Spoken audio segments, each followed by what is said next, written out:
অসহায় মা মেয়ের অবস্থা দেখুন। আমরা যে কি খাই না খাই, মানে আমরা না খেয়ে দিন পার করতেছি, এরকম একটা অবস্থা। আমার এই পৃথিবীতে কেউ নাই, উপরে মাথা গোজার একটা ছাদ নাই, আমার স্বামী নাই, ভাই নাই, বাপ নাই, কেউ নাই একটা মেয়ে ছাড়া। আমি চলে গেলে মেয়েটারে কার কাছে রাইখা যাবো বাবা? রাঙামাটি জেলার ভেদভেদি গ্রামের বাসিন্দা ছিলেন ৩৯ বছর বয়সী মরিয়ম বেগম।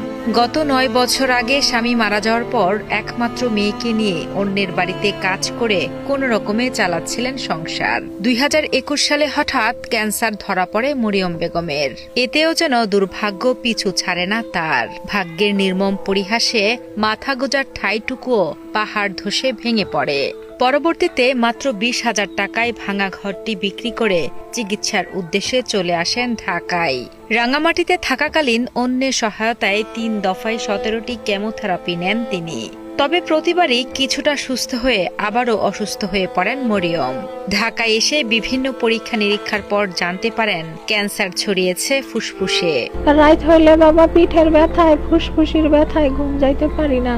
বর্তমানে একমাত্র মেয়ে আসমা আক্তারকে নিয়ে সাভারের ইমানদীপুরে মাত্র ১৫০০ টাকা ভাড়ার বাসায় থাকেন তারা।